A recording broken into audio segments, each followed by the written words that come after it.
The Timeline is a Blue Wire podcast. Gordon looks, Booker comes free. He's going to hold it, not get any time left on the clock. That's the expectation. Quickly looking to help out.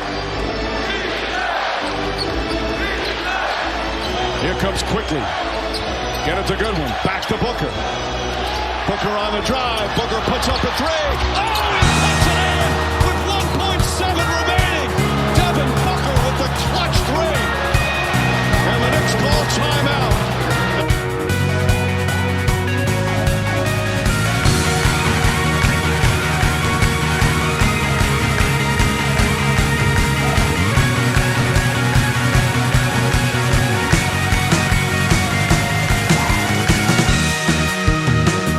Welcome to the Timeline of Phoenix Suns podcast. Sam, how are you doing? Mike, I'm great. I am great. So we couldn't record until 24 hours after this Knicks game that happened on Sunday, right? Uh-huh. Some people wanted the emergency pod. I get it. We couldn't do it. I had what could only be described as a religious experience at the Garden. Probably, I go to basketball games. I've never been like a season ticket holder or anything. I go to a couple basketball games a year. Probably the best game I've ever been to, personally. Yeah. So just for me, you're asking how I'm doing. Like I'm on cloud 9 right now. Last 24, 36 hours have been fantastic. Last week and a half, 2 weeks have been fantastic for Suns fans. Obviously, we'll talk about the greater scheme of things, a 7-game win streak too. But yeah, I'm feeling good, man. 7-game win streak, capped off by a game winner by Devin Booker in the Garden, in which you were in attendance for. And, an awesome game, as you said. You said the best game you've attended live. But even in some sense, it was like kind of not great. It's the standards have shifted dramatically for what you expect out of Devin Booker, obviously. But in some sense, it was like a not great Devin Booker game, and then he hit a game winner. So really, everything kind of worked out in your favor at this game, because even the player who can have a much better game shooting-wise was the guy who hit an absurd falling away three-pointer to win the game. A perfect experience for you, I'd say. It was a perfect experience. Definitely in hindsight, I felt all of those emotions and everything, but like, I will say at the time I was nervous. Obviously, I was sweating bullets, right? Like we go into this game, Kevin Durant was questionable. I had a feeling that he wasn't going to play. We didn't hear the final call that he wasn't going to play, that he was going to sit out until maybe 30, 40 minutes before tip, right? And at that point, I'm thinking we're already in our seats. By the way, pro tip, this is just as an aside. If you're ever in MSG, this was my first time sitting in the bridge section. So I posted my angle, obviously like hundreds of thousands of people have seen my angle of where I was sitting last night because of the video I took of Book's game winner. But if you ever have a chance to sit in the bridge section of MSG, it's only 2 rows wide or long. It's like this catwalk literally at the top of the arena. You're like by where the banners are hung and everything. But I promise, it gives you an awesome view. I actually came away. We were like center court. You have a ton of space because there's not people like crowding you because they can't fit that many people in there. It was really cool. So bridge section, pretty cool. I don't remember where I was going with that. No KD. Oh, no KD.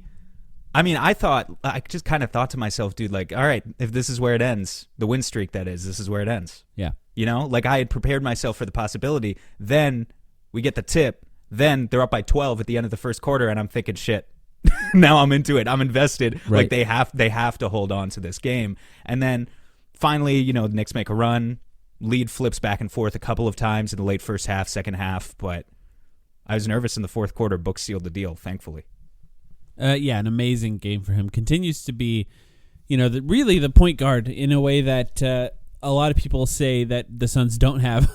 Funny enough, finished with 11 assists and, of course, the game winner. A crazy game. A great game by Jalen Brunson too. It was, as far as seeing a fun game, you got to see obviously the amazing performance by Devin Booker, but a good performance by Jalen Brunson as well. Your favorite player, Julius Randle, gave you the whole Julius Randle experience in that one game. That he did. The first half was terrible. The second half was much better. That's who he is. He's both of those guys. He's the terrible player and he's the great player. Including just including like that low light of Nurk just completely disrespecting Randall's shot in the first quarter, turning his back on him as the ball hadn't even left Randall's fingertips. Like, that's how disrespectful it was. And then Randall comes back in the second half. He actually did a little bit of bruising work there. He got my guy Chimezie Metu a few times while Metu was checked into the game. So totally full Randall experience. Yeah, he started driving. I think the Suns' game plan on him was clearly to let him shoot, and he did in the first half. And then he was smart enough to attack in the second half, try to get to the line, which he's kind of a grifter when it comes to swinging his arms around like James Harden, and it works for him. It's hard to guard big men who drive. It's easy to get to the line if you can do that over and over and over again. No KD for the last 2 games. All we know is it's a sore foot. There was clips of him warming up at MSG. He looks okay. Like, he doesn't look like it's a serious injury. They have a few days off between these games. There was one Sunday, of course, was the Knicks game. The next one is Wednesday against Toronto, which we'll be watching on playback, by the way, if anyone wants to join us to watch it on playback. But it seems like a good amount of time for him to rest, and hopefully he'll be back for that one. Do you have any worry about Kevin Durant missing those 2 games? No, not really. I'm sure he's fine. They already had a day off going into the New York game. Then they got another day off in New York today. I guess they'll probably leave for Toronto tomorrow or something, and they should be fine. Yeah. So it's not a lot of distance traveled there either. In that day off, Devin Booker saw Mikal Bridges and Cam Johnson play in Brooklyn. They got a win. Wait, I did not see that. He today? sat courtside too. No, it was Saturday, the day before the Knicks the day game. before. Okay, yeah, okay, pretty cool that he was there to see them. It's just kind of all those old memories flooding back. 7-game win streak. I have some stats for that 7-game win streak for you, Perfect. Sam. During that time, number 1 in offensive rating for the last 7 games in the entire NBA. The Suns' offensive rating in that 7-game span. Have you looked this up? Let me ask you that first. No. I know what it is on the season, which is already really good. I know they're 5th in the NBA overall. So I'm going to go ahead and guess that over the past 7 games, it was even better than that, like 125 or something. Good guess. Maybe? Ballpark? 128.4. Yeah. And that's for the entire streak. That's not even really like cherry picking some stats or anything. That's just an insane offensive rating and would be, of course, the greatest offensive team of all time. Well, let me contextualize that. So, like, right now the Suns have a 118.7 offensive rating on the season. Already, that is their greatest, if that holds, it's their greatest offensive rating in franchise history. If they put together this offensive rating of 118 for an entire season. So you're telling me that just over the past couple weeks, they've done 10 points better than that, which makes sense, right? Because they were, to start the season, obviously missing Bradley Beal, missing Devin Booker, Bradley Beal in and out of the lineup, Kevin Durant figuring things out with new teammates. They were lower in the offense than we anticipated them being. Devin Booker comes back, of course, it skyrockets. The part that I think was the most surprising is that it continued to be good in the last 2 games without Kevin Durant. I mean, I would say that one of those games is, I would call that a lucky opponent in playing the Memphis Grizzlies in one of those games, in that if you're going to choose for Kevin Durant to miss a game, that's probably the team you would choose at this point of the season. Maybe Washington, Detroit, or the other 2 teams you might consider. I think to give a little bit of respect to Memphis, yes, you're right. Obviously, that was a weak opponent. They've been really bad. Yeah, no, they have, but they've been close in a lot of their games. Not in that Suns game, but you could find worse opponents. The Portland game was easier. Portland's an easier opponent. Washington's an easier opponent. Detroit's an easier opponent. Those are teams that are consistently losing by 10 or 15. Memphis is in a lot of these games, and then they lose by 4 or 5. And I think, when Ja finally comes back, they'll be... I don't think they can salvage their season to be, good anymore, but they'll be okay. Yeah, you're right. They're just in too deep of a hole at this point, and we'll see. Maybe it won't go well. I didn't predict them being this bad, so I'm not going to be one to try to predict what it's going to look like when he comes back. But back to the Suns, number 1 in offense, 23rd in defense at 117.9 in those 7 games. There's a way that you can feel about that where it makes you a little nervous, a little scared. I don't feel that very much, but it's not good. What do you think about that? I care more about wins and losses as the Yeah. overall stat than, so as long as the point differential is good, the point differential is good. And 23rd in defense, that's what happens when you start Grayson Allen and Eric Gordon together and you forego the kind of better defensive options that we've talked about. So, you come to expect it. But maybe we're not going to start Grayson Allen and well, definitely we're not going to start them together all season long when Bradley Beal eventually comes back, but maybe we're going to go back to some of those more defensive-minded options eventually in the starting lineup, and we can use these offensive-minded options or lineups, for closing games or something. We don't have to play with it all the time. So I'm not worried about the defense right now. Yeah, and for those math wizards out there, that's a 10.5 net rating, which just means that they were really good during that time. There were teams that were better net rating-wise during that time, including number one in that time was OKC, who was also on a 6-game win streak that did end recently. And, are we? This is a great question for you. I can test where you are in your NBA current events. Are we the longest active winning streak? I believe that we are after is Orlando OKC lost. Did Orlando finally lose? No, Orlando is still on a win streak of their own, so they've won 7 in a row. So tied. Well. We're tied. That is crazy. Orlando has been very fun. Orlando figuring it out offensively has made the biggest difference. Check real quick if they're playing tonight as we are talking, because potentially that could be outdated. Nope, they don't play tonight. So, as of the time this episode posts, Phoenix and Orlando are tied, which is really funny. As a team, 64% true shooting percentage in the 7 games. And, you can quibble with how sustainable all of this is. I don't know. It doesn't feel... I honestly feel like there's room to grow offensively. Obviously, when Bradley Beal comes back, there's room to grow, but there's still a little bit of figuring it out that this team is doing. In particular, I thought the Knicks game was really interesting because it's the most vocal I think we've seen Devin Booker this season, to the point where he was calling guys out when they were making mistakes. I think there was 2 real obvious ones in the broadcast.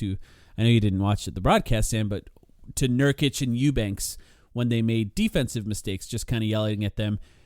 Eubanks taking a lot of time to listen to Devin Booker, including during a free throw attempt, and Nurkic also listening as well. But I in particular, this game, obviously Devin Booker is going to be listened to as a leader on the team in general because he is the guy that's been here the longest. He's the guy that has had a lot of success. Kevin Durant obviously surpasses all of that success, but this is Devin Booker's team right now, specifically while Kevin Durant is out. And if you're going to be that vocal, it is really important to back it up. Obviously, the assists were doing it, but it was really nice to see him hit that game winner in a game that he was this vocal in. But the other thing that I found interesting in looking at that stretch, how vocal Devin Booker is, the defensive rating when he's on the court is the best number on the team during that time. And I think a lot of that has to do with Devin Booker just calling things out as it happens, just being that vocal guy defensively, telling guys where to be on defense, understanding the plays of the other teams. There's a lot of ways to talk about this season for Devin Booker and the growth that we've seen over the last few years with him. And so much of it is about his playmaking. I think a lot of what we're seeing in his playmaking was there before. It's just he was just sacrificing with Chris Paul on the team to give Chris Paul a lot lot of those possessions over and over and over again. The defensive growth, I think, is something that's changed. For the betterment of the team, of like course. he wasn't wrong to do that sacrifice. That sacrifice, in part, allowed the Suns to make the finals in 2021. But to your point, we're 15 games into the NBA season now. It's never too early for an MVP narrative, as we know. Yeah. It starts earlier and earlier every year, and I'm guilty of it too. I've already started the book MVP narrative. I don't care. Yeah. But we're going to get there soon with the national writers too, like not just the local fanboys, whatever, but the national media is going to get on their various cases.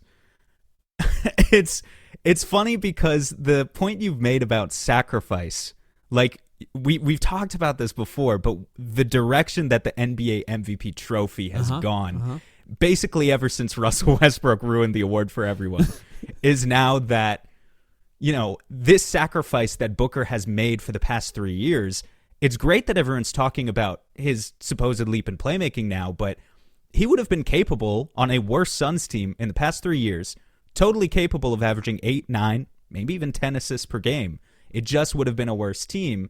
And you have to ask yourself, would that have given him an increased odds at that particular award, right? Like, would he have had a better chance of winning MVP if he averaged 28 points and 9 assists per game on a 43-win team, right? instead of 28 and 5 on a 64-win team like he did a couple years ago, right? With Chris Paul just livid in the corner the whole time. Yeah. It's a good question. And I think we saw how it breaks down, like the importance of Chris Paul having the ball in his hands. We saw that in the playoffs, just how he's not as effective off the ball. So for Devin Booker, he has to go off the ball. Devin Booker being such a good off-ball player, it works really well. And I think even if you want to start looking at the overall season and try to figure out if you're going to make some bets, if you're a gambler out there, his assists will probably go down when Bradley Beal is healthy. Devin Booker's, because he's just shown a willingness to let other guys do things when it benefits the team as a whole. He's not going to quibble with that. He's not going to fight to have the ball too much. He's just not that type of player. I've made this comparison before online, but it's a lot like Steph Curry and what Steph Curry is constantly willing to do in order to win with the Warriors. Obviously, completely different players and play style and all that, but Draymond Green runs point on that team, or now Chris Paul's running point on that team. Steph Curry has his lowest assists per game of his career this year. It's a great example. He's allowing Chris Paul to do it. What's he averaging? 3 assists a game this year? It's 3.9, I think. It's the perfect example because of what Steph is doing right now. And that's going to hurt Steph's. I mean, I don't think anyone was really throwing out an MVP narrative for Steph this year, but I would say it even hurts, Steph shouldn't care about this stuff, but it might even hurt his ability to get, first team All-NBA. Like, maybe, a bunch of hack voters are going to put Steph on their third team All-NBA ballot because he averaged 3.9 assists and those assists 6.5. Change the advanced stats, too. It's not just the box score, And I say that to mention just how it's impacted Devin Booker in the past, in that the advanced stats maybe didn't fully reflect the type of things that we were seeing. But, this is probably happening with a lot of teams all over the NBA, but I think it's most commonly happening with the teams at the top, the best teams, and that's why it's difficult to really... And honestly, that's why I've cared less and less and less about the MVP over the years, because, quantifying who the best player in the league is difficult to do. Is Embiid better than Devin Booker? Was he better last year? I don't know. It's tough to say. Obviously, he played more games. That's helpful. But, all of that is so context dependent, and all of basketball really is so context dependent that it's just interesting to see when guys get opportunities. Sometimes you see it with guys at the end of the bench going to a different team, and now they're able to shoot a little bit more. Or Jeremy Grant was a defender on the Nuggets. Then he went to the Pistons. He was allowed to shoot every shot that he wanted, and all of a sudden he became a much better offensive player and got a lot more money. And sometimes you see it this way, where Devin Booker was playing in a play style that benefited the Suns the most with the people that were on the team at that time. Then that changed. Now they're playing a different style that still benefits the team as much as probably before, maybe more. But obviously his stats are inflated in a great way. And it's fun to see because I believed he was capable of it in the past. I think you believed he was capable of it in the past. Yeah, and it's really coming to fruition. We always wanted to see the stats inflated, but not at the cost of wins. And now we get to have our cake and eat it too, right? It's the best of both worlds. I will say, you mentioned, Joel Embiid versus Devin Booker real quick there. Who's better? I don't know. I'm not here to answer that question. But regardless of if he wins MVP or not, I do think you have a season like this where he's at a career high in points, career high in rebounds, career high in assists, career high in efficiency, career high in net rating, career high in free throw attempts, literally all this stuff. If that all holds, he's ascended into, I think, yet again, possibly a new tier in the NBA hierarchy where, he has technically made first team All-NBA once before, that year where he finished, I think, 4th in MVP voting, the season when the Suns won 64 games. But right now, he's gunning for his second appearance on that team for sure. And I think you'd struggle. I know you don't want to play the rankings game. We don't have to. But to my eye, at least, you would really struggle to count on more than one hand the number of players who are better than Devin Booker, or who are playing better than Devin Booker this season right now in the NBA. I really think he's probably in that top 5. It just feels like, I struggle to come up with more than like 3 or 4 names max. It's funny to, and this is probably going to hurt both of them, but to have these conversations about KD and Devin Booker, just going back and forth with saying this guy is playing like the best player in the league right now, because they both are. And part of that is they both benefit each other a lot in their ability to play together, and it helps each one to really succeed in what they're capable of. And then part of that is they're just playing this well, even when they play without each other, because the last 2 games, Devin Booker was still amazing. He had a 40-point game, and then he had the game winner and 11 assists. And then, of course, Kevin Durant held the offense together by himself when Devin Booker and Bradley Beal were out for an extended period of time.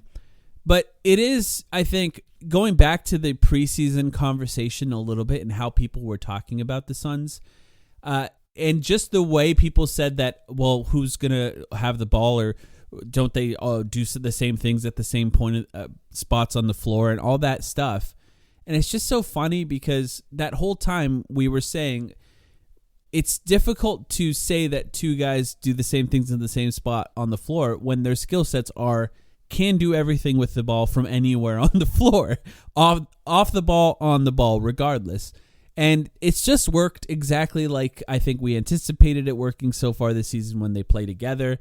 And look, I think the biggest equation in this, the biggest thing that's going to be thrown into the middle of it is Bradley Beal at some point, because I think that is a thing that I don't know entirely what that's going to look like, but I think once they figure each other out, it's going to look really good. It's really hard to even picture a better offense than this, 128 offensive rating. And of course, there's still a few guys who are not shooting that well, that I know we're like literally second in the league or third in the league in 3-point shooting, but there's still a couple guys where if they could pick it up, you could envision it soaring even higher. And, and I think some of it will just come down to always having a guy capable of attacking on the floor at all times. Because when the offense revolves around Kevin Durant, when Booker's out of the game, when they do play together, it's a lot of post-ups and stuff like that, and you're relying on Eric Gordon. Amazing game for Eric Gordon, by the way. You saw an incredible first half from him in particular. Or Grayson Allen attacking, and it's going to be a little bit different when it's somebody like Bradley Beal attacking over and over and over again. I think they have to work some things out defensively still, but I actually think even though that overall defensive rating has not been great during that win streak, some of that is just they're beating up teams so badly that teams kind of get back into it towards the end. It has no impact on the overall game. I do think Nurkic has played really well in that 7-game stretch. In fact, he's second on the team in net rating in that 7-game stretch, even higher than Kevin Durant, second to Devin Booker. And, it's really impressive to see him figuring it out a little bit offensively. He's finishing well at the rim lately. Obviously, an awful start. So the only finishing okay at the rim. The only place to go was up for him, right. I think, for a while there. The passing has been good, but I also think it's the Frank Vogel defense is not doing the same thing over and over and over again. It's trying some things on some guys, trying some things on other guys, trying different things at different points of the game. All of those things are coalescing a little bit more and more every single game. And no more than with Nurkic, I think, since Devin Booker came back. Having somebody on the floor to communicate, a coach on the floor, really, in Booker, I think has helped him a lot. And it's nice to see him put it together a little bit more lately. This is my yearly call to say that I would kill for a Second Spectrum subscription if we could ever get it. If anyone out there knows someone, I would do egregious things for that. I know what I would look up. What would you look up? Jordan Goodwin as a screener. Oh, Jordan Goodwin as a screener. That's a great example of what you can find on Second Spectrum. What I would like to look up is just we're seeing more examples of Nurkic in blitzes, or just even playing at the level of the screen, but particularly when he's above the level. I would love to see what they're actually doing to contain opposing offenses in those situations. To my eye, I feel like it looks pretty good, but maybe that's just me hyping myself up because we just wanted to see if he could do it in the first place. To throw him some flowers, though, from a rim protection standpoint, this is some free data tracked by the NBA's website. Within 6 feet of the basket, league average is about 61, 62%. for most players. Nurkic is allowing 55.9% right now to the opposition within 6 feet. Just to give you some other frame of references there, Mike, Nikola Jokic is at 63.8%, so he is obviously below the average. DeAndre Ayton, 58.3%, so not as good as Nurkic to this point. Jaren Jackson Jr., one of the best rim protectors in the league, supposedly. Granted, the Grizzlies are having a tough time, but he is at 58%. For Nurkic to be at 55, 56% at this point in the season, he deserves props for that because we did not expect him to be there. And you can't really credit the perimeter defense with that stat. No Mikal Bridges out there making it difficult for guys. There's a lot on Nurkic on this team defensively. And look, it's not always perfect, but it's actually getting better and better every game. And that's a good stat to show it.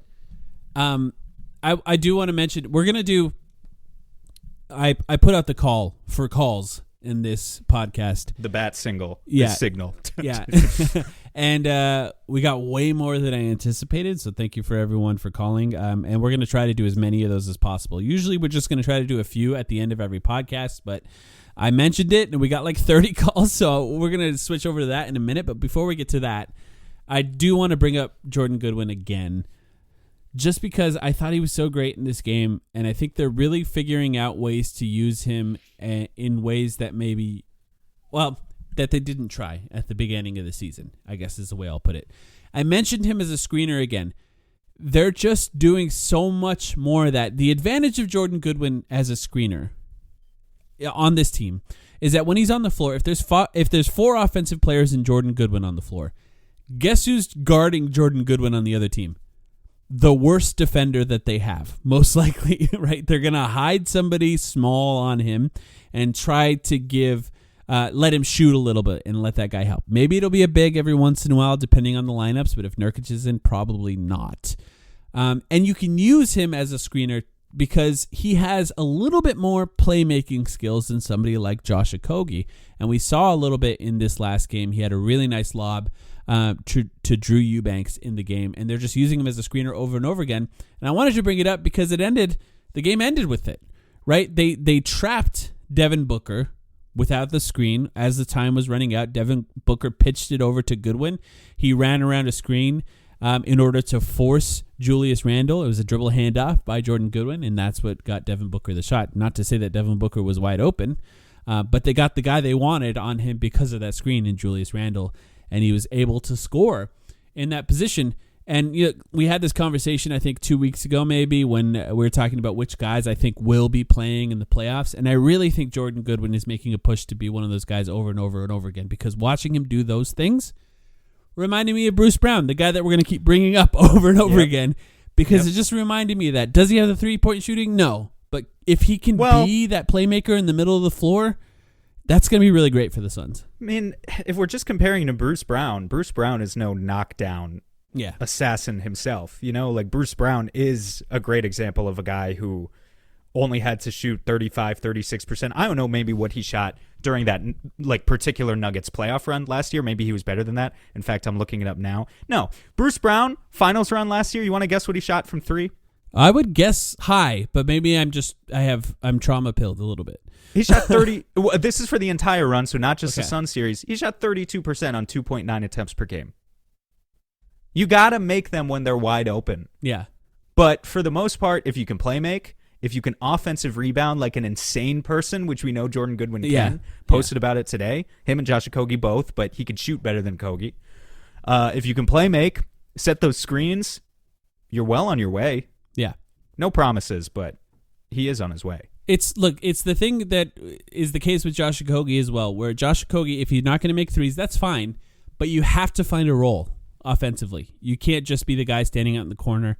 And occasionally you can in the regular season. I'm not saying that you can't. I think Josh Okogie is definitely going to find his way into the rotation pretty regularly in the regular season. But if you're going to find a way into the playoff minutes, you have to find a role that's not just allowing a second guy to guard Devin Booker on offense and then relying on a 27-point three-point shot in the playoffs, So that's the advantage of Jordan Goodwin right now, and I wanted to bring him up because it's just a nice little change that they're really figuring it out over time.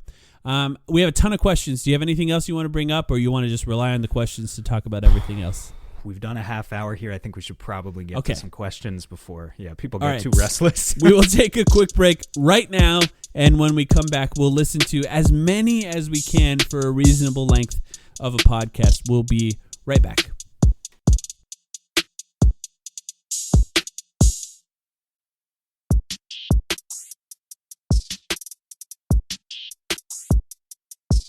All right, so we got a bunch of voicemails to listen to and to answer questions from. If you want to give us a call, 480-420-6553 is our phone number. You can leave voicemails anytime during the week. We'll try to get to them on podcasts regularly. We got so many this week that we decided to just do an impromptu voicemail bag, if you will. So we'll answer as many as possible and then try to do some every week as it goes along. So here we go. Let's get right to it, Sam. Got a nickname for my man Nas Little. By little things, great things come to pass. My man Nas Little's new nickname is Little Big Time. Because big time things happen when you do the little things. Go Suns. That's like a Montyism. I like the... Are you sure that was a Monty? I like the... Monty giving us a call. The delivery there. Nas Little, by the way, another pretty good game against the Knicks, too. He's solidly in the rotation now. Yeah. I think he's played well enough to just trust him to play every single game at this point until it goes badly. And it hasn't really gone badly yet. He's athletic. He can do things when he gets the ball close to the rim. Occasionally he hits big shots from three. It's not like he's an awful 3-point shooter. But he makes a lot of little shots too. It's true. Not just the big ones. To our man's point here. It's really nice. I think the Suns did a good job on that trade, it seems, overall. And as if those guys continue to improve the way they are, they nailed it. Here we go. Hey, what's going on, guys? Long-time listener, first-time caller. I am choosing to remain anonymous for this question to protect myself and my family. But is it too early to start thinking about a Grayson Allen extension? I kind of feel like he's one of our best role players we've had in quite some time. Feels like he's got a Cam Johnson level impact right now.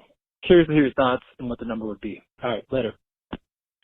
A Cam Johnson level impact is interesting. What do you think about that, Mike? I think that's fair. I mean, he's shooting insanely well right now. He does some things as far as like transition. He attacks the rim over and over again.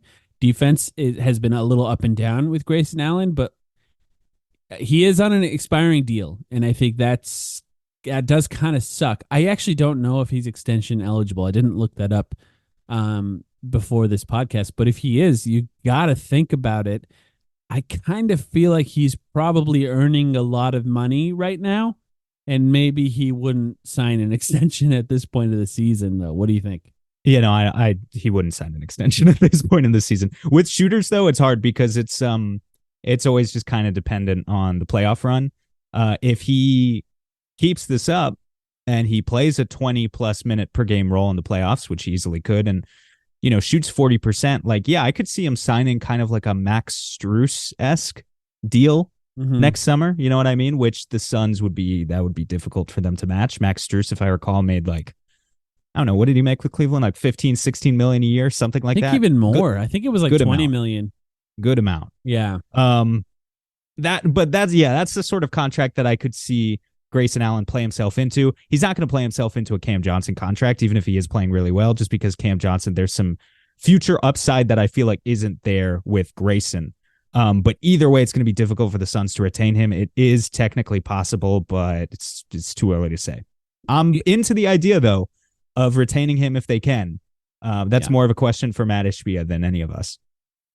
Yeah, if the Suns are limited to minimum contracts, Eric Gordon is not a normal minimum contract. It would be really difficult to replace what Grayson Allen is doing for this team. So I will say, as much as he's making money, there's always the opportunity to lose money. Just as you said, if he has a really bad playoffs, it would be harder for him to make a lot of money. So maybe he would be willing, depending on what that number is. I think for the Suns, they'd have to figure out what's the max amount they can offer him and see if they can just offer him that. Because as you said, it's not our money. it's Matt Ishbia's money. So excellent question. And it will be really hard to replace him. So if they can get him locked in, they should. We didn't mention, by the way, didn't play the last game. Illness in New York, so hopefully he's back by Toronto. We don't really know what kind of sickness it is, obviously, so it could be a little bit longer before we see Grayson Allen. That call was Saturday before that game.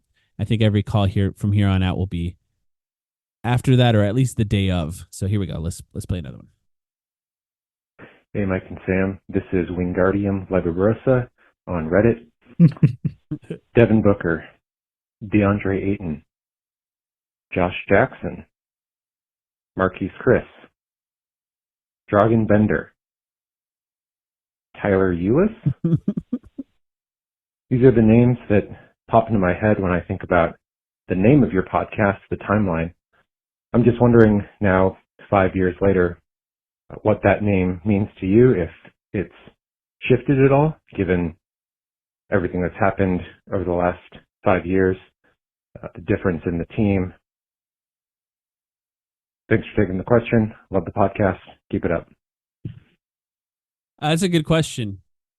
It's funny because I have thought about it before. I mean, I know we both thought about this before, but it has been a long time that we've been doing this relatively.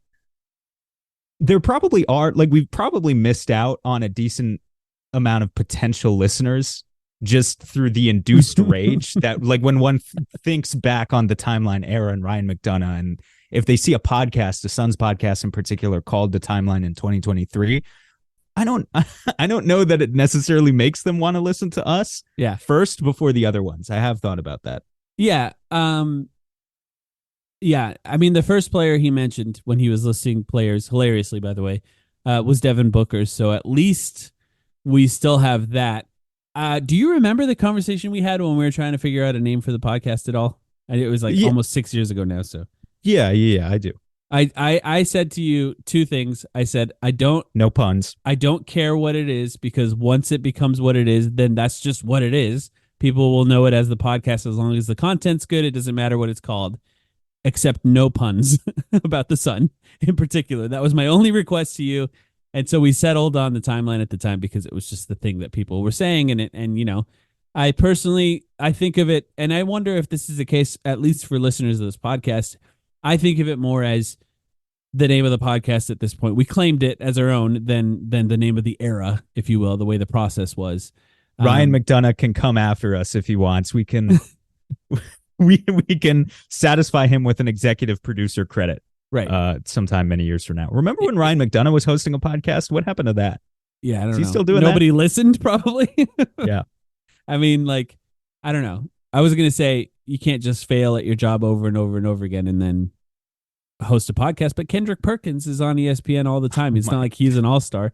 Failing upwards is very much a thing, my friend. Happens all the time. It's definitely possible. If Ryan McDonough is as bad at coming after us as he was at being a general manager, I think we'll be all right. Let's listen to another one. Hey guys, this is Chris Mertz on the Discord.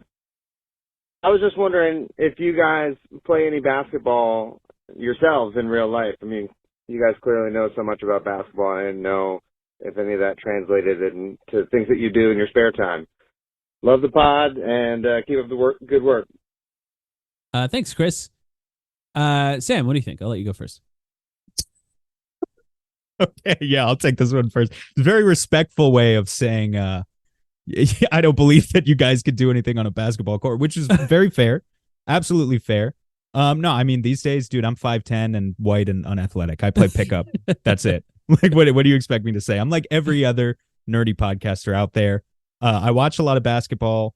I wish my body was in better shape, just in terms of the little creaks and aches and snaps that happen when I try and play more than a couple times in a week. So that's just how it is these days. But I love the game.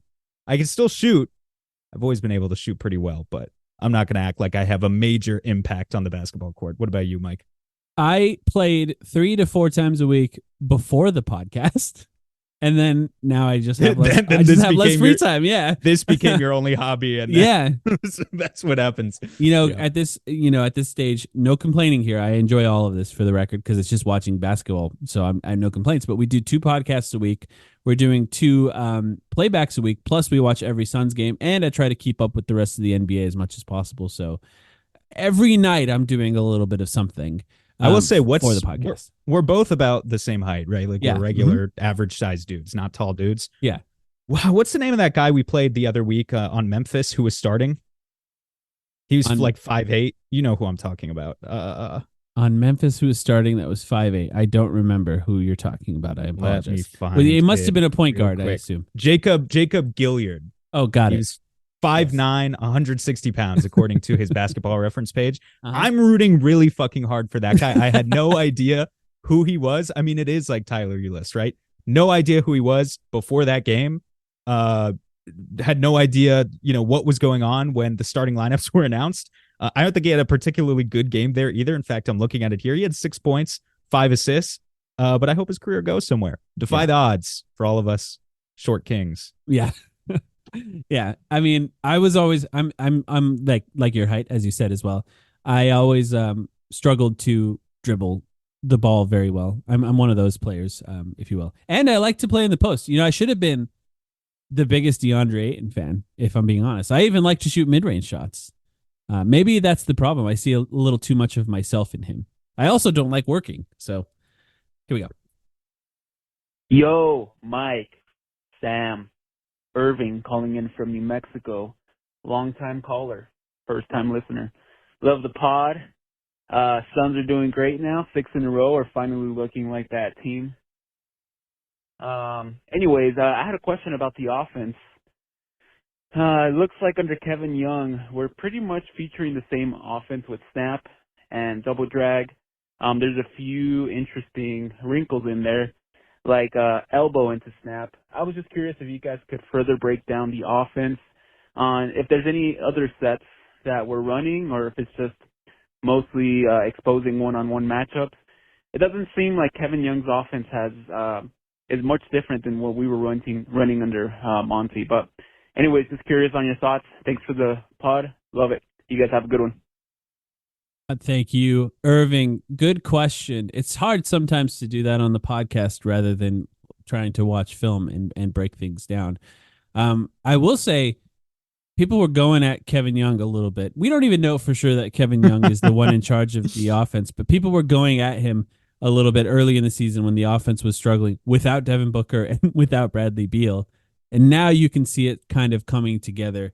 A couple of differences that I'm just going to point out. A lot of the sets that the Suns ran before are being pushed out a little further beyond the 3-point line. There's one really obvious reason for that.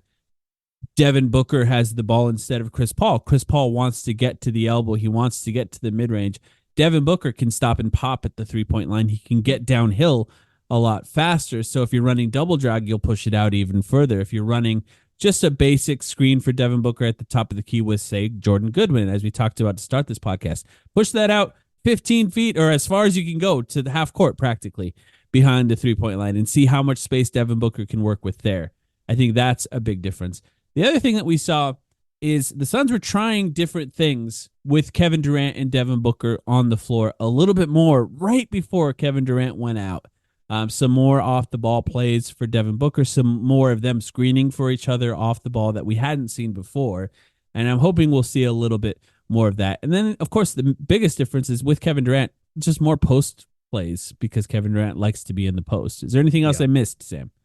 Yeah, no, I think that's good. First of all, what's the name? Irving, thank you for the question. I want to shout out our friend David, as always, for kind of talking about those wrinkles. I think he's the best one in the community at educating the community on kind of things like elbow into snap and just basically all of the wrinkles that are developing out of the positions where Booker and Durant and the guys who were here last year, Kevin Young, if you want to include him, were already comfortable. In terms of new stuff, yeah, I've been too lazy to do this, but I have been meaning to just like take a game and just log down every possession offensively. I think we should do it probably at least once just to get a raw count of exactly what is being run. Again, I know David does that pretty frequently, so that's why he's like kind of our go-to to ask with stuff like that. Stack, which is the same as snap, and elbow are still by far like what we're seeing the most, I think. And double drag, I think, yeah. And double drag, you'll still see double drag. You'll still see a lot of empty corner pick and roll. For a couple games when Bradley Beal played, and it was like you could have kind of multiple guards, there were a lot of like early offense pistol. Yeah, that's come back stuff recently. I think because Devin Booker's back, probably, but they did a lot of that last year. They didn't start the season with that, and now they're doing it now in transition. Yeah, I think that'll be a bigger feature when you have just like two hyper dynamic guards and Beal and Booker finally playing together and really working off each other, because they can kind of screen for each other and do early offense handoffs. But otherwise, yeah, I mean, look, a lot of it is going to be KD in the post and is going to be ISO offense and, you know, force a mismatch or force two to the ball and then swing, because that's just how this roster is designed, right? Yeah, so we'll keep monitoring it, but yeah. The ISO stuff can be frustrating at times, but if a team is switching on the Suns over and over and over again, they're going to get really good shots out of just switching really bad defenders onto Kevin Durant or Devin Booker. They will, because then they're going to be forced to double on those plays, or if they don't double, then you have Devin Booker or Kevin Durant on a really bad defender, and you're going to find good shots out of that. So sometimes that's a little frustrating, but look, if they're going to play into that by switching on the Suns, they'll find ways to get good offense out of it. All right, here we go. Shout out to the Stay Ready squad. Shout out to my man, D-Book, a.k.a. D-Cook, because you know when he's in the game, he's going to cook. Did you hear the Stay Ready squad comment from Devin Booker? Yeah. I heard the Stay Ready squad, and they're deserving of it because, well, he was asked that question. Who was he referring to? Like Nas, Goodwin? I believe. Okay, maybe it was Nas originally. Specifically I forget Nas, if it was Goodwin yeah. or Nas originally, but yeah. It applies to all those guys, man. Metu, I think, is the other guy he mentioned too. Yeah.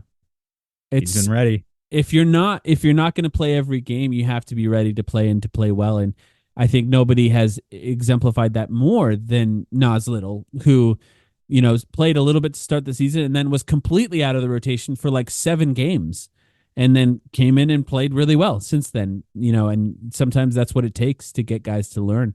And yeah. Chimezie with 2 critical threes made in that Knicks game, by the way, his first 2 of the season. Just another shout out. I was really happy to see that they finally went down for him. He played at power forward. Starting to get worried. Yeah. Yeah. And he looked pretty good. There's still some learning to be done there. I'm not going to come down hard on him if he's not playing very well, because he just hasn't had a lot of time on the court with these guys, because there's clearly a skill set there. He had some great drives to the rim too. He's made some good passes. He's made some fantastic reads out of the short roll, like ones that I was not expecting. Yeah, I think he's just more skilled than we realized when he was initially signed. All right, here we go. Nas, Nasir Little, Little big time, certified member of the Stay Ready crew. Came up big for the Suns this week. Instant impact when he's on the floor, keeping the win streak alive. Throughout the month of December, we'll be calling number 25 Little Drummer Boy. Go Suns. Wait, Little... He keeps getting nicknames, this guy. Little Big Time's good. Little Big Time's good.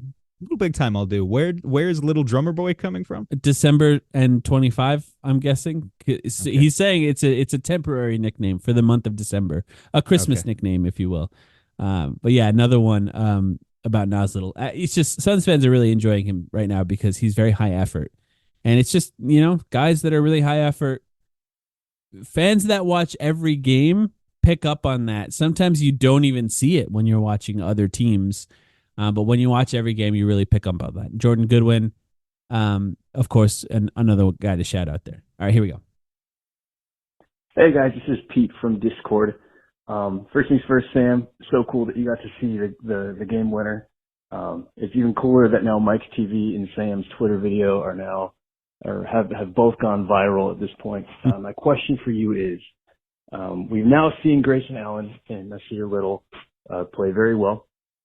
Those are probably 2 of our only tradable pieces moving into the trade deadline. My question for you guys is, are you guys happy with them as players? Do you think you've seen enough to the point where we just keep them and roll? Personally, I think I'm on team keep both Grayson and Nasir, but I did want to see what you guys had to say on the matter. Anyway, go Suns, and I'll see you guys on the court. Thanks, Pete. Shout out Pete. to the Discord. What do you think, Sam? I mean, Grayson 100% is staying past the deadline. Like, there's not a chance. What would they even trade him for if they had the opportunity for? I don't know. Because I can't. He makes like $8 or $9 million, right? So you'd have to package him with Nas, and there's no like star player out there that makes $15 million. At least not that I can think of off the top of my head. So he's just been too integral to what they're doing right now. For me, Nasir Little's playing well. He's earned the minutes. I want to see him keep playing the minutes. I'll shop him around come February, though. That's kind of still my stance. He hasn't played himself out of that. I think he has made himself. He's raised his value for the Suns, right? In that if they trade him, it's got to be something good coming back. They wouldn't just do it for nothing at this point. And the Suns have him he's on a contract, Nasir Little. So like if he continues to improve, that's going to be valuable beyond this year, whether they want to trade him next year or if he's just good and gets better and better and better as he plays with guys. I think sometimes players like LeBron get a lot of credit for guys coming and playing with LeBron who have maybe failed or not been as good as expected on other teams, and then are given such a specific and small role just to do the things that they've been good at because they're playing around someone that's good enough to allow them to do those things and succeed in LeBron. And maybe Kevin Durant hasn't gotten that same credit as the kind of player that he is, but I think he probably deserves that as well, in that Nasir Little, because his role is so specific and small, because he's playing next to somebody like Kevin Durant, he doesn't have to try to score 30 occasionally like he was on Portland. I think it's just really gone nice for him, and I think he could succeed. I think it's harder and harder to envision a scenario that they trade him if he continues to play well, because that contract is valuable long-term for the Suns. We're talking about replacing somebody like Grayson Allen, who, by the way, I think is probably going to remain in the starting lineup at this point because he's on a single-year contract. He's a free agent at the end of this year. It might have to be Nasir if they can't sign other guys. It might just have to be because he's just one of the few guys that's on a 4-year deal at this point. Just clarify that for me. You just said you think Grayson's going to stay in the starting lineup. You mean when Beal is back? Yes. You think he's the fifth guy for sure? Look, I think it's a little too early to say anything because we don't even know if and when Beal's coming back. But at this point, I just think the way they move him around as a shooter and the way they've leaned into offense to the extent that they have without Bradley Beal, I'd be surprised if they started backing off from that at this point. Sure. But we'll see what it's like when it gets a little closer to when he's coming back, because obviously things change over time. Anything else on that? No. I have a feeling those guys might even come up again here, so we'll see. All right, guys, I'm going to keep this one short just because I remember that you guys wanted 30 to 45 seconds for each voicemail, but my name is Benito, or known as Benito on Suns Twitter, and I just want to thank you guys for teaching me about the game of basketball and the nuances it comes with, so shout out to y'all. But also just want to kind of appreciate Book and KD right now. What they've been doing, I don't know if it's been done before, and I know that the averages may not hold up, but I just want to shout out to the best duo in the NBA, and I don't think it's disputable at this point. Also, just a quick question, have we seen these kind of averages and this efficiency play out between two players on the same team? So I just want to know if there's any information or stats on that. Thanks for that question, Benito. That's a good one, and the comments as well. Is it disputable that they're the best duo in the NBA to this point of the season? Look, because Lillard and Giannis are really good too, and it's either them or the Suns one. And Book right? missed games. I think they are probably the best, but the missed games component, yeah. As for there's no way for me to answer the other question of basically historical relevance right now because I can't look it up fast enough. There's no way though, right? It's just no way. We're in the efficiency era. We are in the efficiency era. The question is basically, has there been any other duo? This isn't how he phrased it, but 60 points per game combined is what they're doing. So is there any other duo in NBA history that's done 60 combined points per game on this level of efficiency? Off the top of my head, I can't think of one. There's just no way. I really, really highly doubt it. I've seen some stats like that. Kellen has posted specifically about the amount of points that they've scored so far to this point in the season. It's just rare. You know, I'm trying to think of other teams that were so like bicameral, just had these like two offensive hubs, and then the rest of the roster was just like not producing a lot of scoring. Kobe and Shaq, maybe. Yeah, that could be. No, I'm they both averaged 30. No. And there's just not enough possessions. It was just a different era, man. Like I'm looking. So Shaq, the year that Shaq averaged 30 on the Lakers, Kobe averaged 22.5. Yeah. There's just it's not the same level of scoring. And Kobe, by the way, not as efficient as Book is right now. No. And that was young Kobe, you could say, but anyway. I don't know. Players ever have been this efficient with this high level of scoring. Curry and KD from a few years ago doesn't touch it either, I don't think. KD was only averaging like 25, 26. Yeah, we've looked that up before. Yeah, I don't think so. I'm just going to pretty confidently say no. If somebody wants to fact check me, feel free. But yeah, I don't want to do that right now while we're recording here, but I very much doubt it. Here we go. Hey, Mike. Hey, Sam. It's Rice here. We've seen a lot of growth with the defensive effort over the last week, especially as guys like Little and Metu enter the rotation and KBD is given more run. My question is, where do you see Okogie's future, given that his inability to be a reliable release valve has hurt the Suns already this season? Is he still in the rotation, out of the rotation, or is he a break glass in case of emergency kind of player right now?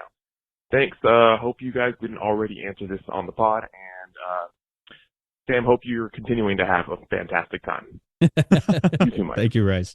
Oh, he added me at the end. Thank you, Rice. Rice is a friend, been on the pod a couple of times. Very dedicated Suns fan. Much better at real life basketball than either of us. Yeah. Yeah.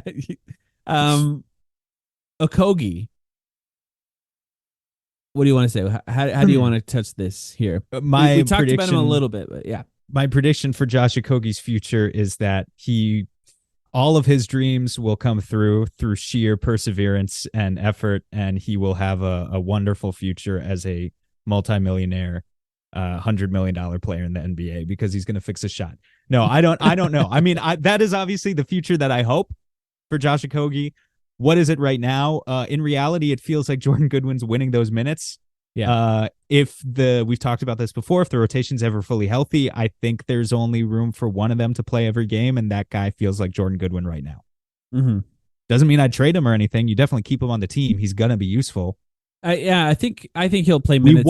Even if they're fully healthy. I think he'll probably play some minutes in the regular season. It's something that we do on this podcast and Suns fans do in general is view the entire season through the lens of the playoffs.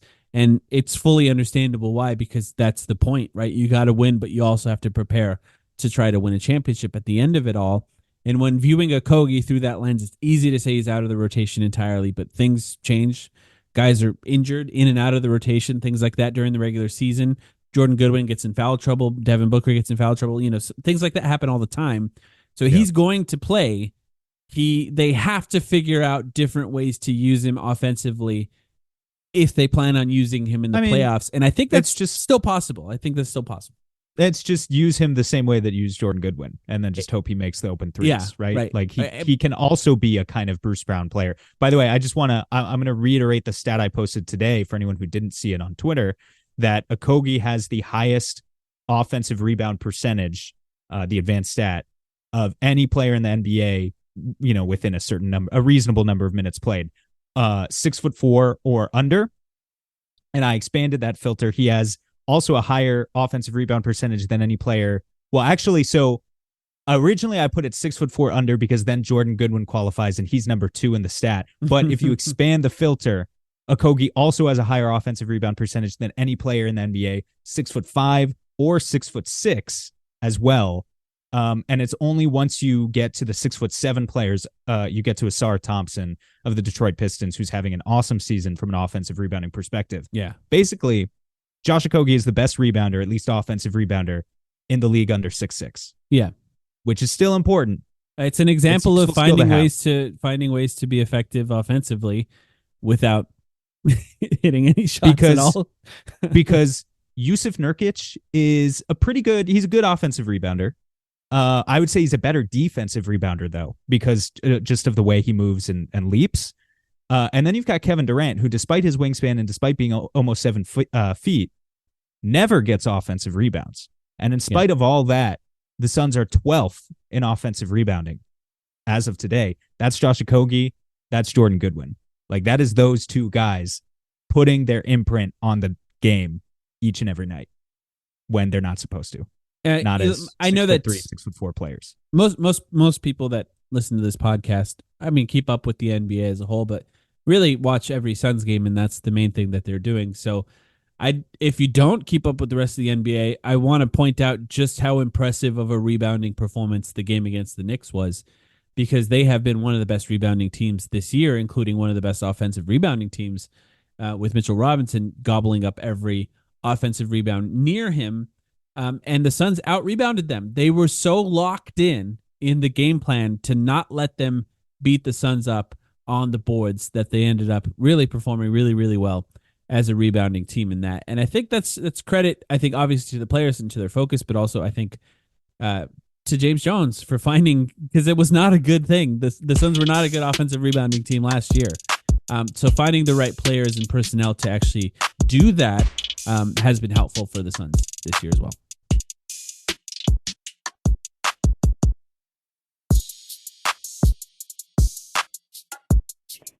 Hey, Mike. Hey, Sam. Long-time listener, first-time caller. First of all, congrats, Sam, on being popular and joined by the hip with the Booker shot in Madison Square Garden. My comment is, I just think the Suns are putting themselves in an amazing position, not just from their star play, but also the role guys getting the opportunity this early in the season to be able to carve out minutes, and for the coaching staff to understand everyone's strengths and weaknesses. My question to you guys is, did the Suns indirectly luck out from all these injuries and have a championship caliber team because of all this extra talent that's starting to form this early in the season around the big three? Love your guys' podcast. Keep it up. Looking forward to hearing more. Thank you so much for that question. Excellent question.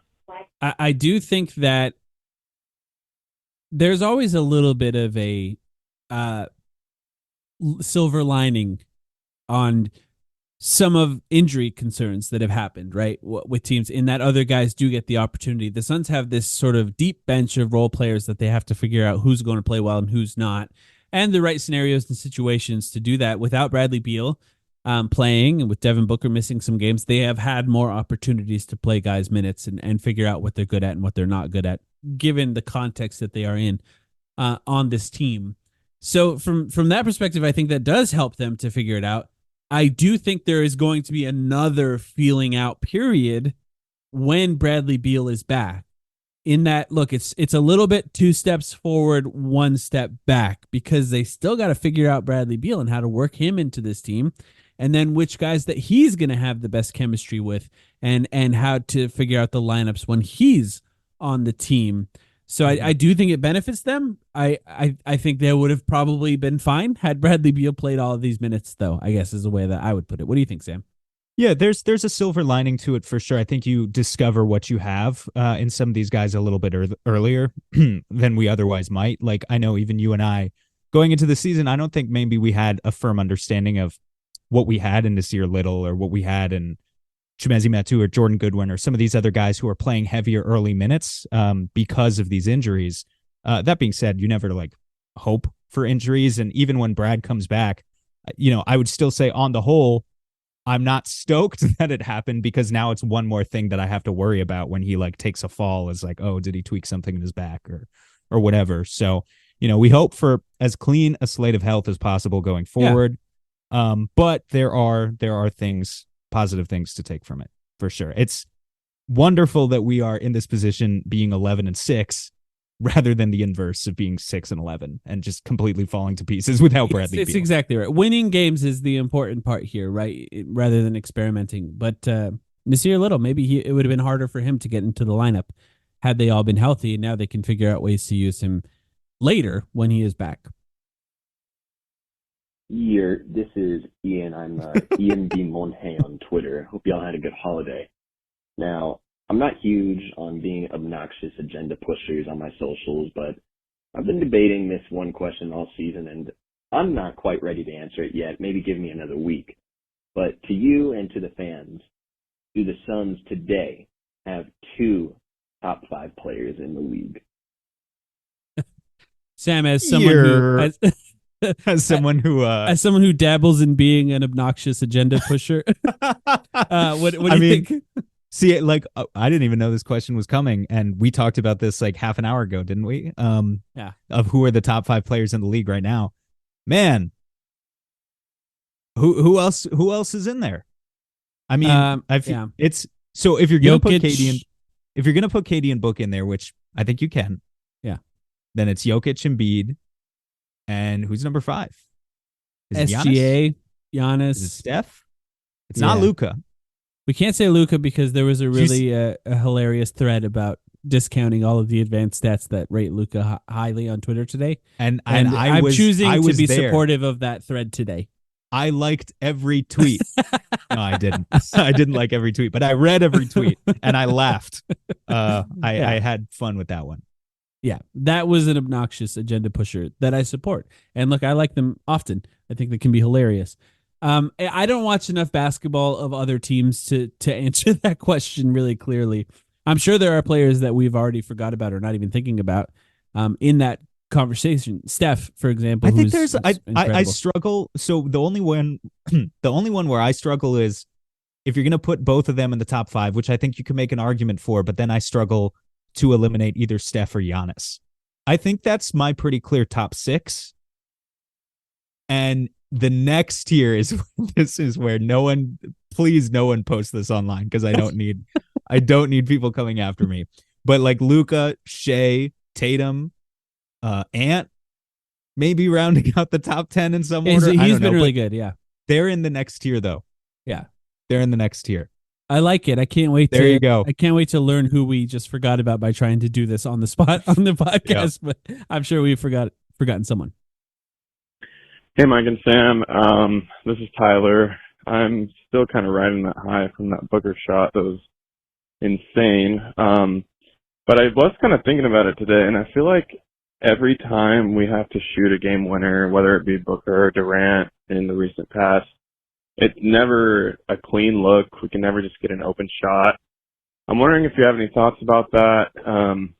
Obviously, I think it might get better if we have the big 3 on the floor, just the spacing that'll allow for. But yeah, I'm just curious why that's been. Obviously, Booker said it felt good to him, so maybe it doesn't matter. But yeah, curious if you have any thoughts on that. Thanks, Tyler. Good question. I'm going to be 100% honest with you in this one. If they wanted to shoot an open shot on that play, it would have been Yuta Watanabe shooting an open shot with 1.7 seconds left on the clock. And if you'd rather have that than Devin Booker shooting over 2 defenders, you could have had it. And if you want somebody like Booker or Durant taking the shot, they're going to send multiple guys at those guys. And it's going to be not as clean of a look. So maybe sometimes it will be like Damian Lee hit a game winner last year. Maybe sometimes it will be guys like that. But I think if that's what you want, you can draw that up pretty easily. Goodwin was also open at the top of the key. I mean, there are going to be times where Book trusts a teammate. And yeah, like the Damian Lee situation last year, it'll be up to that guy to hit that shot. Last night, I think he made the right decision. Just leaning to the right, taking it over 2 defenders versus passing to Yuta or Jordan Goodwin. I think was the right decision. And maybe Yuta would have made that, and it would have been fine. But it's just, do you want to trust that guy? You'd rather trust Devin Booker because the way the play worked is once Booker went around that dribble handoff by Jordan Goodwin, Randall just fully came off of Yuta in the corner. So it would have been an easy pass for Booker too. So it would have been fine. But yeah, if they're going to come off of other guys to guard Devin Booker, maybe when they're both on the floor, both being Kevin Durant and Devin Booker, you can find ways to get one of those guys open a little bit easier. But when it's just Devin Booker by himself, that's probably the best shot you're going to get in an end of game situation. Hey, what's up, Sam and Mike? This is Suns Forever on Twitter /X. I just wanted to get your guys' opinion on this unpopular opinion that I brought up on the Twitter space. Ooh. what do you guys think about having Bradley Beal come off the bench once he's back and healthy? The reason why I'm saying this is that we're having such great chemistry being built right now with Booker, KD, and the three around those big two. And I feel like having Beal come off the bench would just ensure that we have a continued explosive offense throughout all 48 minutes of the game. And the one thing that I would just hate to happen is, again, a popular opinion, but if Beal comes back, would that take away from all the chemistry that's being built around the role guys? Because I think the most important thing going into playoffs is having that confidence, and not just in our big three, but that all the other five guys around the big three that are going to play big playoff minutes to ensure that we get that championship. Thank you.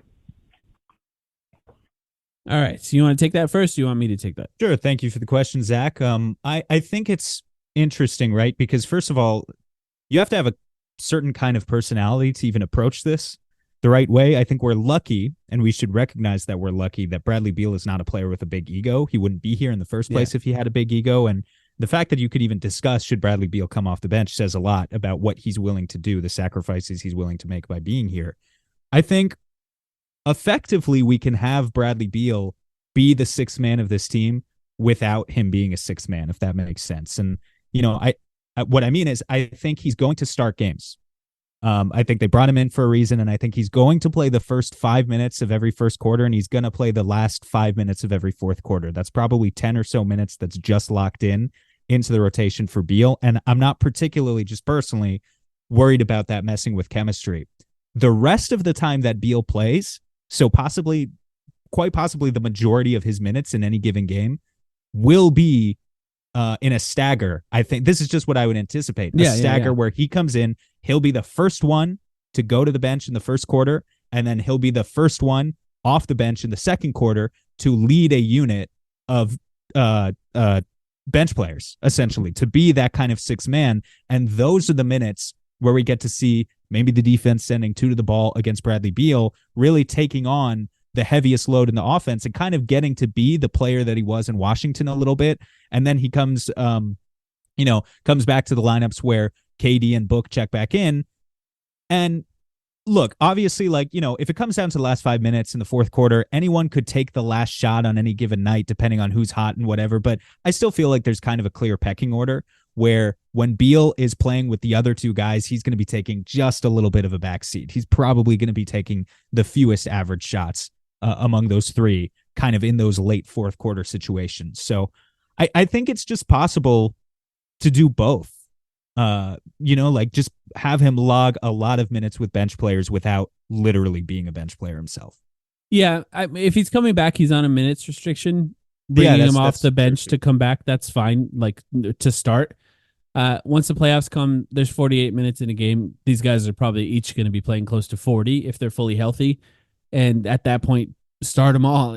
So as soon as he's capable of playing regular minutes, he should start.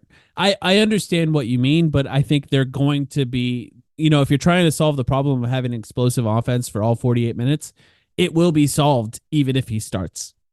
So that's not a concern that you should probably have in this scenario. But yeah, he needs to start. It's the best case for the team. Hey guys, my name's Brad. You know me as Suns Dude on Twitter. Big listener of the podcast. I made a point on Twitter that Devin Booker is basically a sponge. He absorbs the talents of other talented players that are on the team, such as picking up some point guard skills from Chris Paul. I'm sure he's learned a lot from Kevin Durant. So my question is, if you could bring any player onto the Suns for Devin Booker to absorb talent from, who would that be and why? Thanks, guys. It's tough to identify. Thanks for the question, Brad, by the way. It's tough to identify a place in Devin Booker's game where he needs to improve at this point, right? He's already so good at everything. Yeah. The first thing that came to mind was Joel Embiid free throw grifting. So maybe, but like even there, yeah, does that make him less fun to watch, or does that give him even more haters? I don't know, but it probably gives him an extra 3 or 4 points per game. If we really had to identify what the most recent improvements that he's had, people would say playmaking and passing. It really has been his ball handling has just tightened up more and more and more as the years have gone by.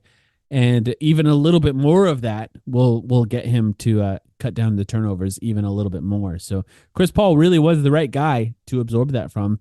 Watching Jordan Goodwin occasionally run pick and rolls, the thing that stands out to me is how good Chris Paul has always been at driving guys into the screen, right? Guys are trying not to get screened. Chris Paul won't let them because he's so good at the ball handling before that. That's something that Devin Booker's learned from him.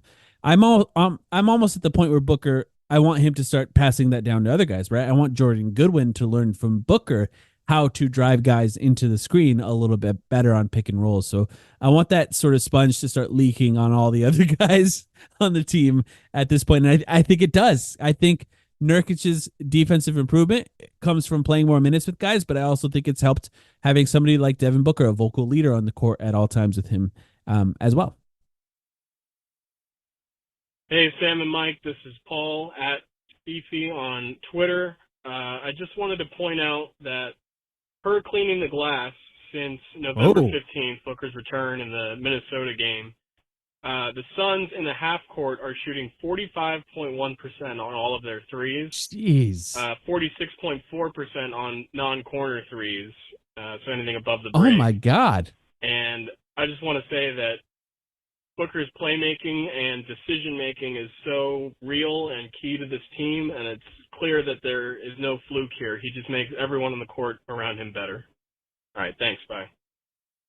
46.4% on non-corner threes is insane. And they are wide open. They're like a lot of wide open shots, but that's crazy. Yeah, that's a lot of Grayson Allen. It's also a lot of Eric Gordon. Actually, I have a separate stat that says Eric Gordon is shooting 11 for 17 from three off a pass from Devin Booker this year. That's like 68% or something. Kevin Durant has an insane percentage too. I forget exactly what it is. But by the way, you can tell that our listeners are sickos by the fact that they're quoting cleaning the glass statistics back to us. I would expect us to be doing it, and we do it. We do like quote cleaning the glass. Yeah, I have a subscription, but the fact that you guys are doing it back to us now says something. So you made me proud. All of these voicemails make me feel like there's just a bunch of geniuses listening. They're all great questions and like well spoken. They communicate them well as I stumble over my words describing what they're doing well. All right, here we go. What's up, Mike and Sam? This is Jason. I have a question for you. Do you think that Booker hitting that three at the end of the game and running up the score was disrespecting the game and disrespecting his opponent? Thanks. This is a shot at Jason Tatum here. It is. It's a shot at Jason Tatum and DeMar DeRozan and all the other dummies, objective dummies who don't understand how the tournament works. What I like about that, though, he didn't mention he's obviously talking about the Memphis game. Yeah. But it's phrased in a way where he could be talking about the Knicks game, too. Yeah, that's a good point. I just assume Knicks game, Was Booker making that three in the Knicks game also running up the score? Yeah. So I don't like unwritten rules. I understand why the players do. They don't want to get hurt at the end of a game. That's like the most important thing here. But look, if you're losing and they're just scoring an extra 2 to 4 points at the end of the game, it doesn't matter. You're losing either way. It really doesn't matter. I think the MVP requirements, you know how there are new requirements this year to contend for awards, you need to play 65 games. I think you should also have to pass a test proving that you understand the rules of the in-season tournament. And if you fail that test, you are disqualified. Bones Highland is disqualified. Yes. Sorry, Mr. Tatum. No All-NBA for you. Hey, y'all. This is Alex calling in from Phoenix. Congrats, Sam, on seeing Devin Booker's magnum opus. Got to beat the Knicks in MSG, kind of a signature moment. So it's cool that you were there. Long-time listener and really appreciate all of your guys' analysis. I have a question around kind of how uneven the Suns' play has been so far this year. It feels like sometimes we're just blowing teams out of the water, and then in that same game against that same team, we'll let them right back in, and it'll be a tie game going into the fourth quarter. I'm curious if you see any specific factors or explanations for why the Suns seem to be in control of a lot of these games, but also seem to keep them close and kind of play to the level of their opponent. Thanks, and keep up the good work. Go Suns. A good question. What do you think, Sam? Yeah, it is a good question. So there's multiple factors. One that we've hammered home a good amount is turnovers. Obviously, we know this team has struggled with turnovers this year. It is gradually getting better. Maybe we'll even eventually get to the point where they're out of the bottom 10 in the NBA in turnovers per game. That would be great. Since Booker has returned, their assist turnover ratio has been significantly better. So that's one thing. Two, we touched on defense earlier, and I think there are ways in which Frank Vogel's scheme has been a great thing. But we are kind of approaching it from this jack of all trades, master of none type scenario right now where the Suns don't really they're trying a lot of different defensive strategies, but it's taking a little while for their chemistry to mesh in all of those. And, I think you can see particular runs where something doesn't work and you really do end up playing down to the level of your opponent for, just like 3 or 4 minutes at a time. If we're just talking about effort, just like how much guys care on the court, I think they care, so like even in games that we shouldn't be allowing them into, like when we lost against the Spurs or the games against Utah, I haven't felt as though the guys on the court just don't give a shit, which is obviously that's the worst possible thing. But yeah, I would say it comes more down to a little bit more X and O's, like strategic execution, but stuff that I think will alleviate as we get guys healthy and as they get more playing time together. I think that that's just how the NBA works. Our friend Keith Smith covers the NBA as a whole, but covers the Celtics really in depth. And he had a tweet recently that I laughed at because it just reminded me of the Suns. And he said, Boston Celtics after the first quarter are facing their biggest enemy, a big lead.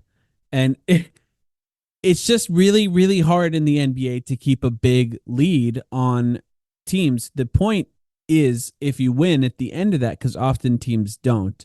And I'll say this as a reminder to Suns fans that have been around for the last few years. In 2021, 2022, the Phoenix Suns won 64 games. 64 games. In that season, do you know how many games were in the clutch category for the Suns?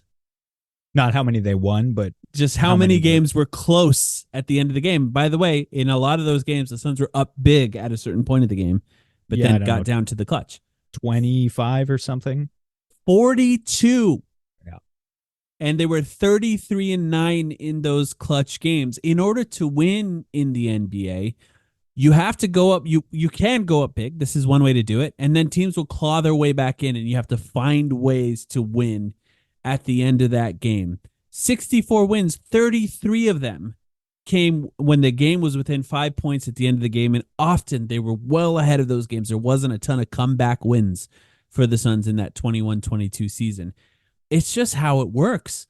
And it's hard to win when teams are clawing their way back in it. And I think for Suns fans, it can be frustrating to watch sometimes, but that's just the way it works. It really is what the NBA is in my mind.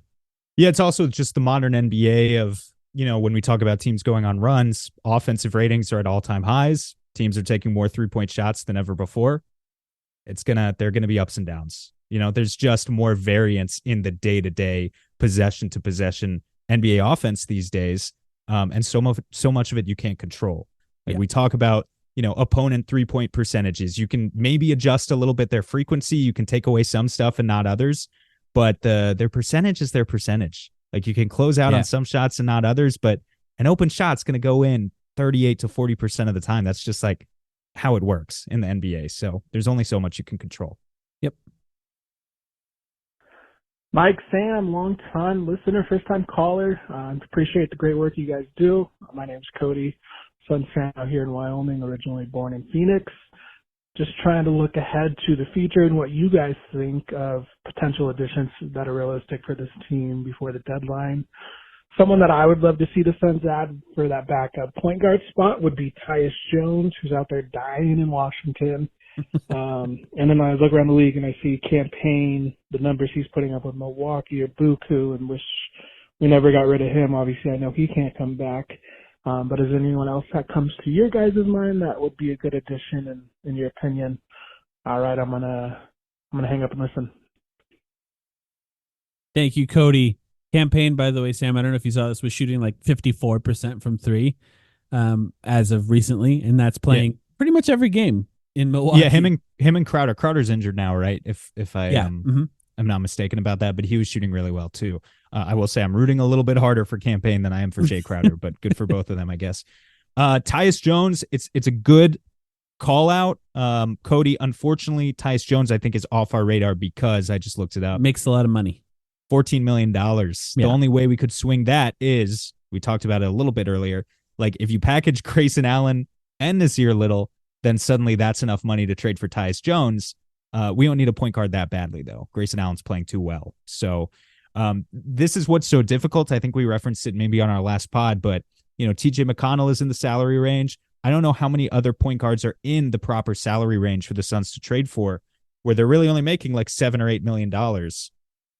We'll have to do the research on if that. they can keep figuring out ways to use Jordan Goodwin, I feel a little bit better about the point guard situation. He's not quite a point guard. He's basically a forward on the team right now, but he's finding ways to play make even out of that position. I think he had 5 assists in the game against the Knicks, which is a very good game for him. One guy who was traded, because I actually thought that Monte Morris was maybe still on the Wizards. Apparently he was traded to the Pistons, another awful team this year, and has yet to play this season because of a quad injury. He is at $9.8 million. Feel like we still can't make that work, but it's so close. It is so close. There are a couple of guys in that range, who are like just barely almost Monte Morris, almost a starting caliber point guard. In fact, he has started games before. So I think I think we should just do one more here, right? This is getting kind of long. I apologize to everyone we didn't get to your phone calls, but let's just do one more here. And then, try to call back in future weeks. We'll try to do as many as we can. I don't want to do a 2-hour podcast for everyone before a game here, but we got one more. Here we go. Hey, guys. It's Miles from New Jersey. I actually met Sam at the Knicks game last night with my friends Luke and Jake. I just wanted to ask, how do you guys feel about the Suns' sort of third quarter woes? Do you think you guys could shine a little bit of light on why that keeps happening? My guess is it's just sort of like issue of the rotation, but maybe not. Let me know. Thanks. You met some fans. Yeah, man. I didn't know that they were going to call in too. Shout out Miles. Shout out your friends who, yes, I did meet you guys all in Suns jerseys at the game. Luke and Jake. Shout out Luke Miles, and Jake. Luke and Jake. Yeah. Miles, Luke, and Jake. And you guys had a fourth buddy with you as well, who's a Knicks fan, obviously. His name is escaping me, but shout out him too. He was a nice guy as well. I can't say that's ever happened to me before, being recognized at a game, especially not in New York, So you guys were first. That was pretty cool. For the third quarter stuff, I actually see you here, Mike. Are you pulling up the stats? I am. Because some stats would help. Mm-hmm. I'm surprised to say that they have a positive net rating in the third quarter and are positive in the plus minus in the third quarter on the season. So I'll take it, right? I think what I was going to say is it feels like they've had some really horrible third quarters, and they've also had some pretty good ones, and that's kind of balanced out to the stat you're seeing there, that it looks like they're 11th in net rating in the third quarter right now. The games that are bad are really bad. But on the whole, I'm not sure it's more of a problem than the average team is facing for us. Also, what the hell is happening with Philadelphia? A 127 offensive rating in the third quarter to 109 defense. That's a plus 18. And all 17 games. This is not a recent stat here. That's a Nick Nurse stat if you ever seen one, right? I mean, that's just crazy. So, I mean, the reason to go here for the net rating, first of all, like if you're in the top 5 in third quarter net rating, then it really is like a good coaching stat. If you're in the bottom, actually, you want to go back to that tab. Who's in the bottom there? I just want to see if it's the usual suspects. Yeah. So, the Spurs, the Hornets, the Wizards, the Jazz. Yeah, none of that is surprising. It's a surprising one, the Magic there, but the Orlando Magic being 26th in third quarter net rating, despite their winning streak and all, is pretty interesting. But Phoenix, not too bad, at least so far. We'll keep an eye on it. Yeah, and thank you again, of course, Miles, for the question. The real thing I think that's really been the case for the Suns this year, at least based on how I have been watching, is that their offense has been like absurd in the first quarter, and I'm looking it up, or in the first half, and I'm looking it up now. They have a 14.2 net rating in the first half of games, which is it's insane. It's the third best in the league after the Celtics and the Magic, and their offense is second best at 122.6 on the season. So the Suns have just been absolutely blowing teams out in the first half, averaging an insane number of points in the first half, and sometimes it's just difficult to keep that up. In that third quarter, they still have a positive net rating in that third quarter. I think the fourth quarter is where they were struggling a little bit to start the season. Fourth quarter, if I had to guess before you look up the stat here, is probably pretty damn bad for us. All right, That's you been ready? the problem quarter so far. Let's look it up. Let's see how bad it is. It is not last. Oh my God, it is last. We have the worst. Okay, so that's maybe that's what the question was kind of referencing to, is just kind of like, why letting are the them Suns back in the bad? game, right? Why are the Suns bad late in games? Why are they letting teams late in games? Yeah, and Wow. I think a big part of that was no Devin Booker. So let me look at what it's been since he's come back in the last 7 games, and it's still not great, but it's 18th, and it's still a minus 4.7.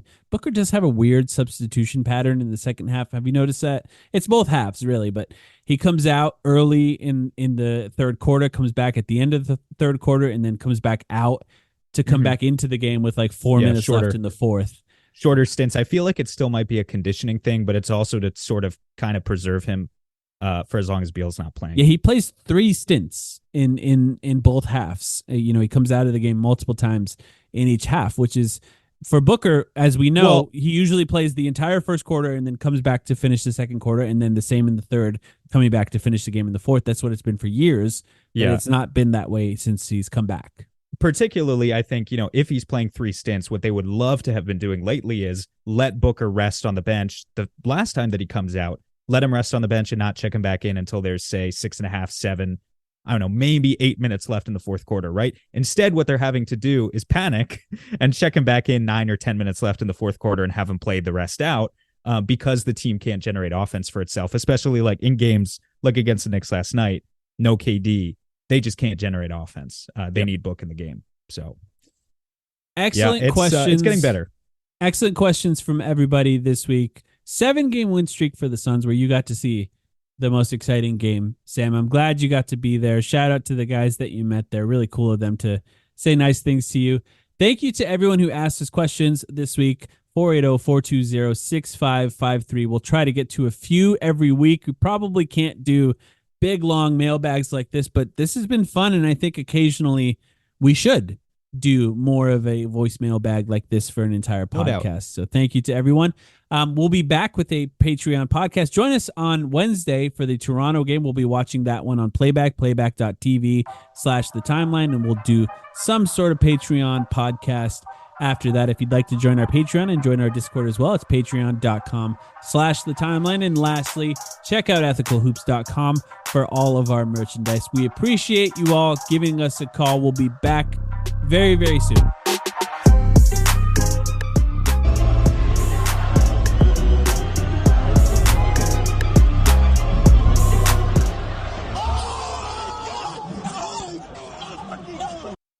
For over a century, Johnny Walker has shared its bold spirit with the game of golf. Now, crafted with Devereaux Golf, Johnny Walker introduces the Johnny Walker Blue Label-inspired Sunday Golf Bag, elevating the game with sleek design, Blue Label hues, and refined gold accents.